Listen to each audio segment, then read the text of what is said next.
Hey guys, Tony here. Welcome back to the channel. So I guess you guys have received your GAMSAT results and you may be feeling a bit apprehensive about what to do from here. Well, worry not. I have here with me Sean and Jenny, who both graduated from biomedicine last year and who both did their med school application last year as well. So they're here to answer some of your questions and queries. So I guess starting off, you guys just got your GAMSAT result, and fear not whether or not it's like super great, super bad. It is 1 mark, but it is something that contributes only partially to your entire med application. So from here, what you need to do is you need to consider, what other parameters you need to deal with, which is your GPA and also the interview that's going to be coming up. But besides all of that, there's also a big giant application process throughout the entire year. And that pretty much starts with you getting your GAMSAT result today. You guys have already been working hard with your undergraduate studies or whatever studies you've been doing. You've already got those scores, and that will accumulate together with that GPA. The GPA that you get will accumulate together with your GAMSAT score, and that together will give you access or entry to an interview. And that's what you punch in pretty much to your application process. So the application's done in a few different ways. It really depends what university you're applying for. There's one big giant overarching body called GEMSAS, which is spelled GEMSAS. Just look it up on Google. But essentially what happens is there's a ton of universities that are actually affiliated with GEMSAS. That includes University of Melbourne, where we're all studying at right now, and a bunch of universities also in Queensland, and also I think in Adelaide? Adelaide? No, maybe not. There's a couple in New South Wales. Yeah, there's a few in New South Wales as well. Perth. Yeah, and Perth. So the University of Western Australia in Perth. There's 2 other ones that are actually GEMSAS exclusive. GEMSAS, not part of GEMSAS. And those ones are Sydney University and Flinders University, which is in Adelaide. Adelaide? Not Victoria. Not Victoria. Adelaide. In terms of the University of Sydney, that application's done actually via their own website. So if you just searched up University of Sydney Medicine online, you'd be able to find links to that. And also for Flinders as well. The application process is quite strenuous and it's quite tedious as well. There's a lot of fine print that you need to make sure you look out for in terms of cutoff dates, what documents you need to submit. Jenny and I both had a friend last year who wasn't able to meet some of those cutoffs, including some of the documents and deadlines. And because of that, they just didn't have any access to an interview at all, despite the fact that her results probably could have got her there in some form or another. Yeah, so especially with Sydney, the applications are a lot earlier, and you need to make sure you get a hard copy of your academic transcript, and you can get that from Stop One really easily. I think it's $20. Yeah, something like that, and then you have to scan it, upload it. Whereas for the GEMSAS ones, the University of Melbourne will automatically send your transcript online, so you don't need to scan those ones. Yeah. If you're not studying at the University of Melbourne, it doesn't really matter. GEMSAS doesn't have any bias as to what university you're from. The important thing to understand is you just need to make sure that you cite properly your grades and what university you're from, and put in the documents that are written on their website. There's a timeline for all of this to follow. I don't remember it off by heart, and to be quite fair, it's actually changed quite a bit this year as well, to the best of my knowledge. The GEMSAS timeline is based on months. The Sydney timeline is a lot more generous. They actually tell you pretty much exclusively like what dates or like what time period they're planning to do their interviews and for all the deadlines to be due in. So I guess it's a little bit more accommodating in that way. I actually went to the Sydney interview last year, and yeah, overall that vibe's just a lot nicer than I guess GEMSAS, which is a bit more cold. But I think it's just because GEMSAS is managing a lot more students, and Sydney obviously has less of that because of their application process. So we're talking quite a bit about Sydney because the application's a lot earlier and the interviews are a lot earlier as well. So They're in 2 months. Yeah, I hope you're prepping for interviews. If not, you can start now always. We're talking about it because it's good for you to get a real life experience of what the Melbourne University interviews will be like. And I think they've stated on their website that their GAMSAT cutoff for interviews is 68. That can definitely change, but it will be around that. So just so you know. Yeah. And what about Melbourne Uni, I guess? Before I get into Melbourne Uni, just on a quick note of the 68 cutoff from last year for Sydney. Hello, darkness, my old friend. Sydney and Melbourne University actually, I think, to the best of my knowledge, the only two universities in Australia that actually do what we call like a 111 ranking system for the GAMSAT. So the mark that you attain in your GAMSAT that you've gotten at the very top of your sheet, that's actually a 112 where they weight double on the science section and then they just divide that whole thing by 4. You guys all did GAMSAT, so your maths should be good at that. But the thing to understand is science is only weighted 1/3 of the GAMSAT mark for both applications for Melbourne and for Sydney. And the reason is just because Melbourne and Sydney's focus is a lot more on interpersonal skills and logical and also rational reasoning that goes beyond science. I guess that should be something that you need to consider for those applications. The 68 is a cutoff for the 111, not a cutoff for your actual GAMSAT mark. So let's say you were to do really well in science. It doesn't necessarily mean that you have attained 68. Or you might have done better. Who knows? Just on another note, in case you don't know, last year Melbourne University changed their GPA system. So it used to be a 1 to 2 to 3 for your first, second and third years, but now they've changed the second and third years to being equal. So just take in mind, that. The interview process for Melbourne this year, and as of last year as well, has now been weighted 50% as well. In the past, it used to be a 111 ranking system, so your GPA would be worth 1/3 of your entry application, 1/3 dedicated to your GAMSAT mark, and 1/3 dedicated to your interview score. But now, because they actually want a bigger shift and focus on actually developing clinicians and actually medical students that can communicate with the wider public, they've decided to put 50% ranking on the interview. And that's obviously at the end stage of your application process. So we're still talking about how you should apply right now, but these are general information that I think is really important for you to consider now. And also in terms of what you want to rank in terms of what university you feel like you have the best shot at. We're not saying that like if you have really poor communication skills right now, it's something that you can't change over this year. And third year is definitely, or just whatever stage of life you're at right now, it's a good stage and point in time when you're doing a medical application to start thinking and reflecting about yourself. But yeah, it's definitely very long and difficult. And I'd say like my big takeaway from this is just make sure you follow the timeline of GEMSAS and also Sydney University or even Flinders University if you're applying for that quite tightly. And just to make sure that you always have the documentation on hand ready.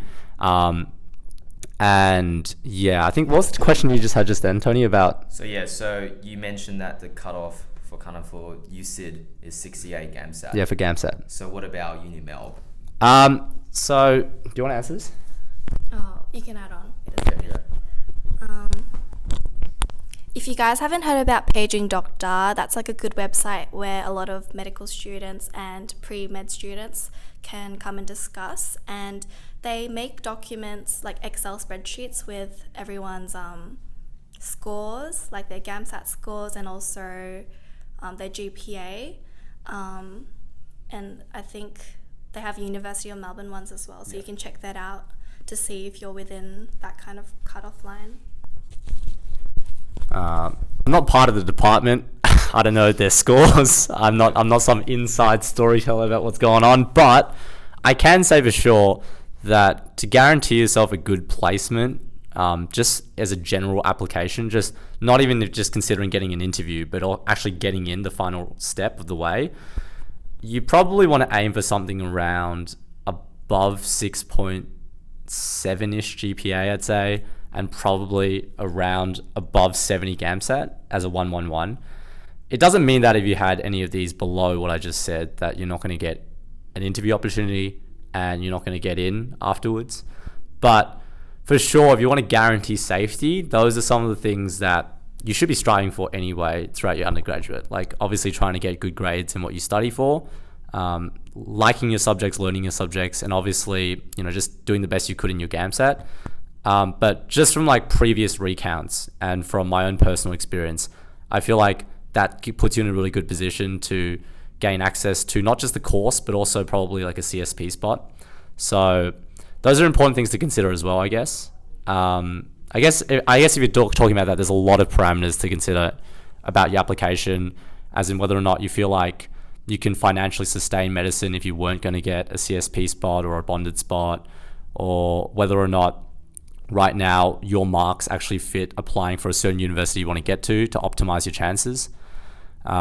Is there a question you want to ask, or kind of want to streamline to another part of this conversation? I was just going to add that keep in mind that if you're a rural student, your like cutoff requirements will be lower. Oh yeah, it varies from year to year. If you're rural, it's quite different, I'd say. Your application process is definitely more generous in terms of the marks department. I know some colleagues of mine who have gotten in with much lower scores than the cutoff I just talked about, or like the guaranteed score I talked about. Do you mind sharing roughly what those scores are? Well, yeah, I'm not going to name any names, but particularly, I think some people did get in the low 60s for their 111 GAMSAT, and also their GPA was around the 6.4, 6.3 mark. So it's definitely quite a considerable drop, and it's definitely there to help you guys if you are from rural to gain access to a course, a medical course, because it is more difficult, definitely. And I think universities all across Australia understand that. Jenny?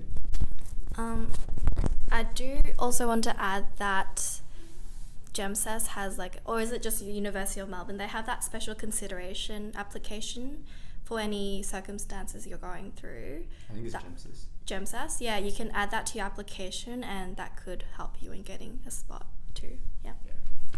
Cool. Wait, one more thing. Honestly, don't be afraid to speak to your whatever university you're at right now, the university staff, about your circumstances. Getting into med is a serious business, and it's really important to understand that you can't just say something's been on with your personal life or your social life or your working life that's affected your university studies and just put that as a personal statement and claim it on GEMSAS or anywhere else that you're applying. You actually need proper documentation for that, and that means seeking medical help or at least talking to some counseling services about it. And you might think that is not something that you should bring up, but at least have a thorough assessment of it with, let's say, your family members, for instance, or maybe talk to some of your friends about it if you're comfortable. It's important to understand that if that's something that actually has affected you and you're very realistic about that, that you put that into your application, because med schools are very generous with these things, I'd say. They care about student well-being, and they don't want people left behind if something has actually been troubling them over this year. And I think that's something that's at least part of the application process that they do pretty well in. All right, so now let's talk a bit more about preferencing. So, I just got out the list of the universities that are covered by GEMSAS. You can look this up yourself, but just quickly as a list: the University of Queensland, Griffith University, the University of Melbourne, Deakin University, Notre Dame, University of Western Australia, ANU, also known as Australian National University, University of Wollongong, and Macquarie University. Now, there's quite a few universities in here. There's about 9 of them, and I think you can only preference 6 of them, Jenny? Yeah? 6 or 7. Yeah, 6 or 7, about 6 or 7 of them. And what that means is you're obviously going to have to think about ones that you want to exclude. And in terms of priority listing, you also want to weigh in a lot of factors in terms of what university is best suited for you, and also obviously maybe location-wise as well, those considerations, friends and family. It's a big decision to make because most of these med programs are 4 to 5 years. So you're going to be there for a very long time. And it's a very big move to make from something like undergrad, where you guys are probably still at home or at least with friends right now and already settled in. But it's like a totally new environment, I guess, once you get into med school. How I did my preferencing was kind of along some of the things I just spoke about. I definitely consider the fact that I live in Melbourne right now, and therefore University of Melbourne would probably be the best for me in that circumstance. For me, med school rankings also favored a lot into my rankings of them. The University of Melbourne and University of Sydney were both ranked in the top 20 med schools in the world, I think. And for me, that was quite appealing because I have thought a lot about pursuing a bit more of an academic career past med school as well, and contributing to some of the research papers there, which is how they really rank these med schools. And I just have more confidence, I guess, in the overall infrastructure and the staff because of that as well. That doesn't mean you should exclude other universities. But other considerations are also cohort size. Some people like smaller cohorts. I know some of my friends that have moved to other universities, one of the appealing points to them was the fact that they get to like actually know everyone, because there's about 350, 400 of us here. But somewhere along the lines of Notre Dame, for instance, would only have like 120, I think, or 130.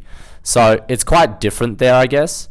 And I guess the other thing for me was just familiarity. For you guys who are watching who are University of Melbourne students, I guess that means you're more familiar with some of the teaching staff. We had Jenny Hayes still for anatomy. You guys won't have her anymore, unfortunately, if you do get in. Shame. But there's a lot of other teaching staff like Rob de Jong and stuff that just stayed on, and it's good to see their faces again and just to feel familiar with the teaching style, because every university lectures slightly differently, and it's important to take that in consideration.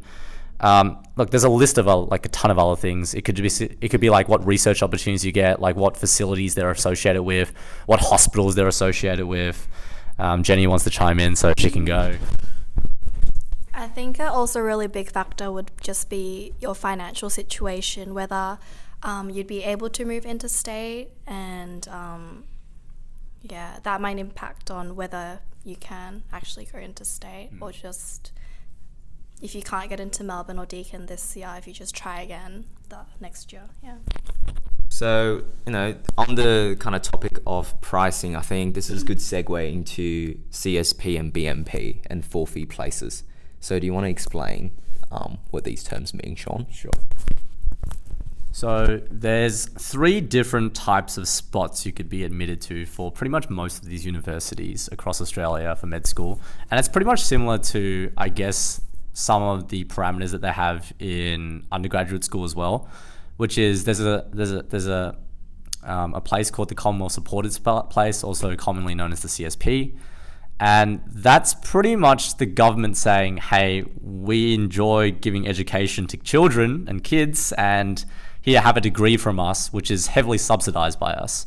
That's also offered under the HEX system, which means you can pay that back way into your career.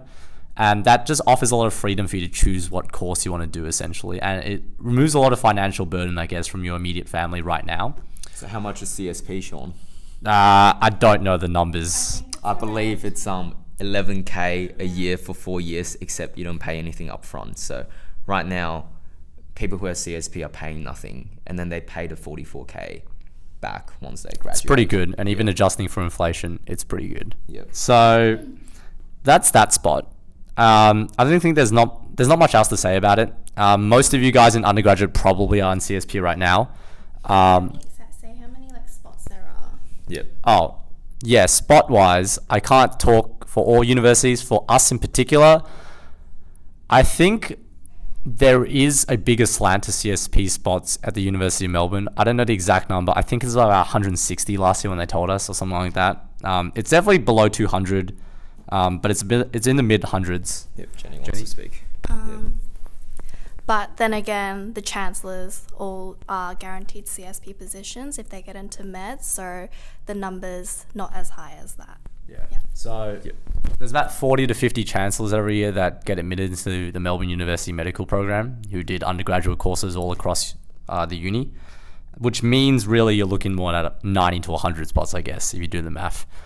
But in considering that, I think besides that, we should talk about the other spots that are available, because it is a 350 to 400 person course. There are other things in here.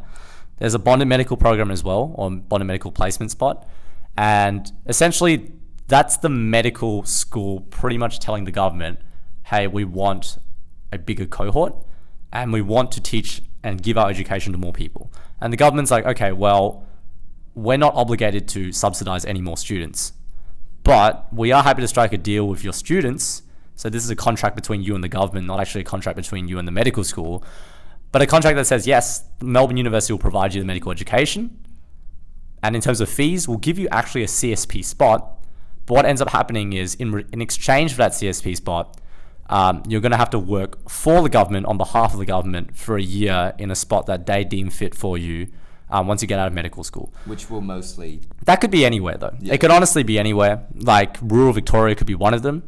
You could, everyone fears, let's say, moving up to, areas such as like Western Australia or Northern Territory just because it's so far away from home, which is true. But it's by that point in your career, I feel like those circumstances are obviously going to change. It's very hard to make a big life decision like that, but I feel like a bottom medical spot is actually like a really good way to see the world, and is also like, it's still a very important spot, and you shouldn't say, oh, I got a bonded spot, I'm going to try again next year. Honestly, every year medical applications get harder and harder, and a lot of my friends have bonded medical spots, and they are like totally in love with the program, and they don't think about what they have in terms of like not getting a CSP or etc. like that. But yeah, that's the bonded medical program. You still get a CSP spot, so you're pretty much not paying anything. You get hexed out as well, and there are rumors that you can pay out of these spots. I'm not very aware of the fine print. I am aware that you can probably pay out of it or opt out of it at some point in the future, but it means you are breaking a legal contract with the government, in which case I think you're going to have to end up paying at least half your full fee, school fees back, which is somewhere close to 100 grand ish, somewhere along that line. So it's not a very cheap price to pay up front. So it's something I guess you need to consider further down the track. But yeah, that's the second one. And obviously the third one, it's in its name, it's the full fee spot. Melbourne University actually has quite a few full fee spots, purely because all international students who come here have to pay full fee.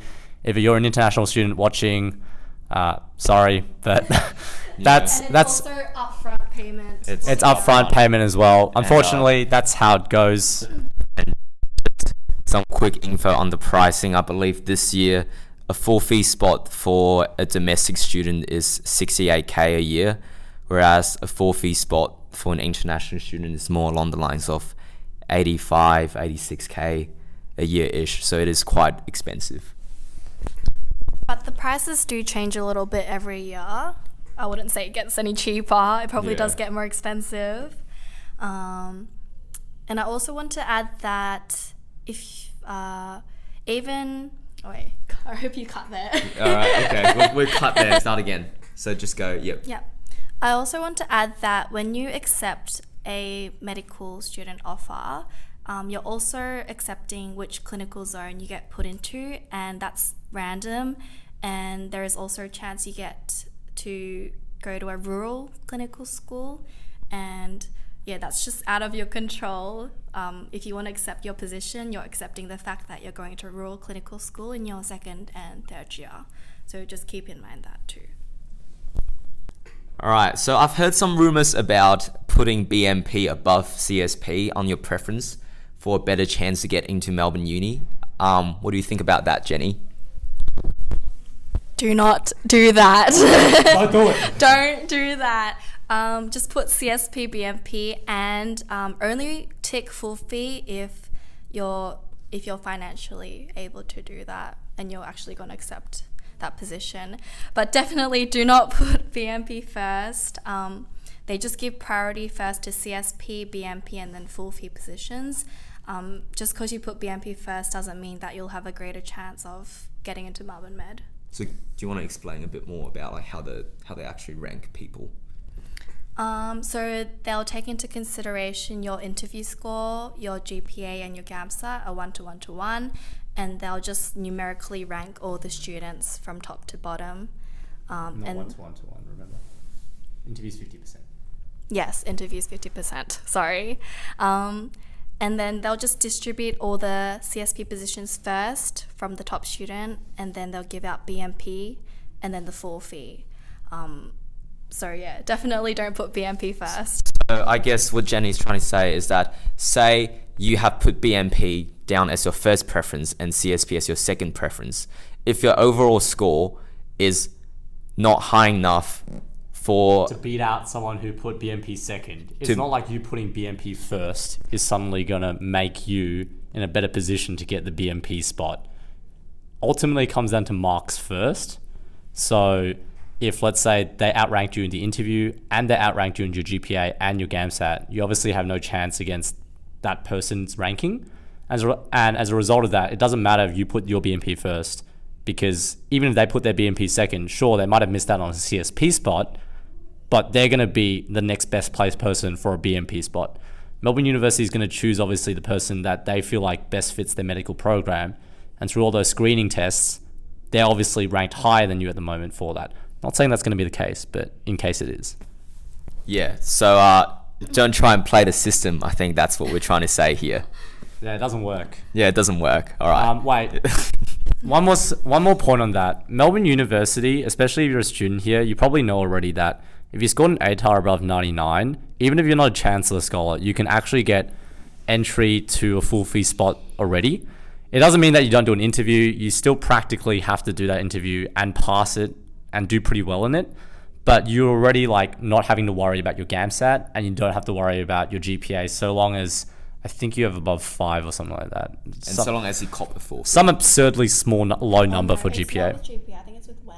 Oh, WAM, yeah, your WAM. I think your WAM has to be above 75. Some achievable number. Okay.